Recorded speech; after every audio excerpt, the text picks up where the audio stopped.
Professor Bhaskar, ये interview बहुत important था, ये जो ग्रिलिंग था, क्योंकि अब मैं आपसे जो सवाल पूछ रहा हूं डॉक्टर वीना से, डॉक्टर माया तो प्रैक्टिसिंग नहीं है, लेकिन आप दोनों तो अभी सर्विंग प्रोफेशनल हैं। डॉक्टर भास्कर, जो कोई भी उस वक्त डिसेंट बनता था या डिसेंट वॉइस थे, उसको एंटी साइंस कहा गया। आप अपने आईआईटी मुंबई जैसे प्रतिष्ठित कैंपस में you were the sole voice, alone voice, जो डिसेंट वॉइस जिसको आप कहते हैं वो था।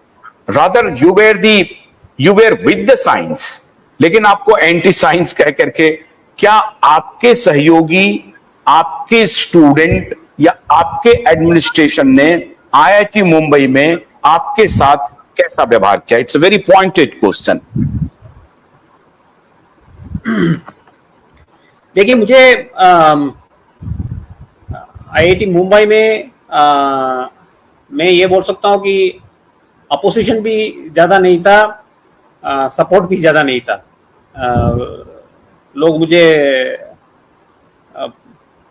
पागल समझ के इग्नोर कर रहे थे, अभी भी ऐसे कर रहे हैं।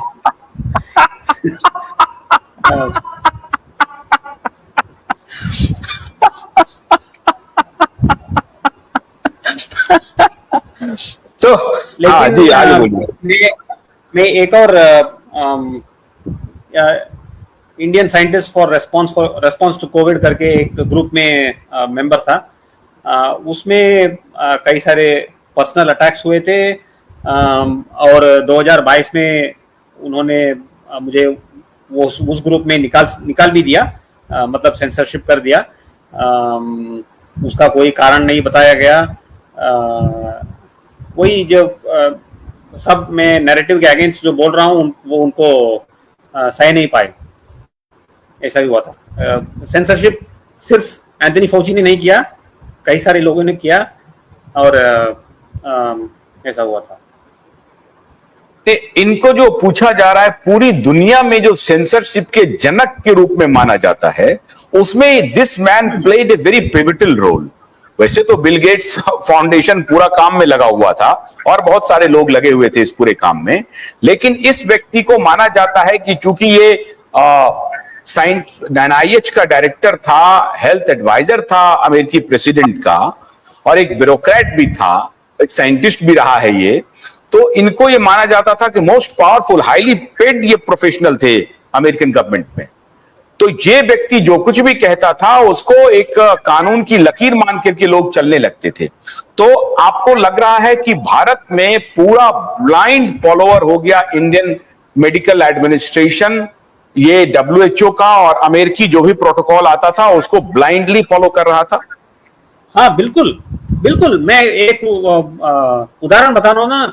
मेरे एक कोलीग हैं जो ये जो कोविड वैक्सीन जब आया था वो उसको बहुत सपोर्ट कर रहे थे, जैसे कई सारे लोग सपोर्ट कर रहे थे।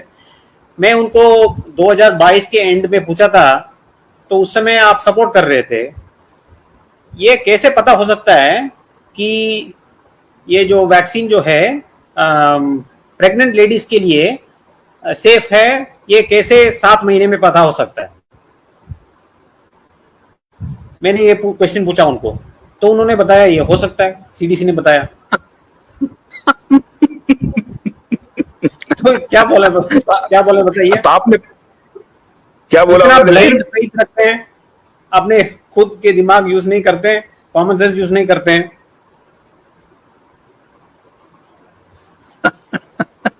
तो फिर आपने क्या कहा? ये हो सकता है कि मतलब वो कोई पीयर रिव्यूड आर्टिकल तो नहीं दिखाया ना? यहाँ तो पीयर रिव्यूड जो है, बाकी दोनों पीयर्स जो हैं वो सभी लांसेट हो या नेचर हो, वो अपने सवाल के घेरे में है, लेकिन कम से कम उसका तो उन्होंने डॉक्यूमेंट नहीं दिखाया ना कि प्रेग्नेंट वुमेन के लिए बहुत फायदेमंद है। नहीं, क्या सोच रहे हैं, क्या पता है, वो शायद सोच रहे हैं कि कुछ वो सीडीसी के पास, फौजी के पास एक टाइम मशीन है, वो आगे फ्यूचर में जाके बच्चे सेफ हैं, ऐसा देखा था। आईआईटी मैनेजमेंट ने कोई आपको, एडमिनिस्ट्रेशन ने कोई सू किया या कोई आपके ऊपर प्रतिबंध लगाया? जैसे कि मैंने बोला, मुझे मुझे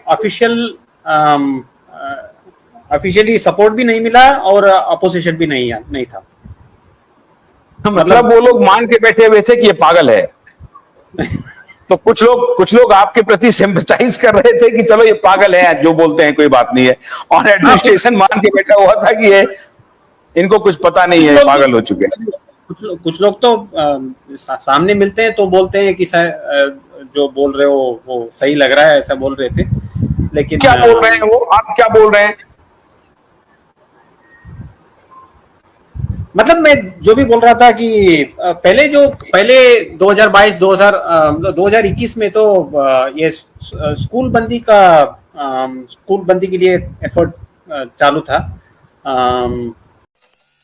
गन्ने की कड़ी बुनियाद, जिसे मराठी में खुडक्या और कुछ उत्तर भारत के क्षेत्रों में खुटकी भी कहा जाता है, उसे केवल भोलानाथ का 2-in-1 बैटरी ऑपरेटेड हार्वेस्टर कम ब्रश कटर आसानी से और बिना रुकावट के काट सकता है।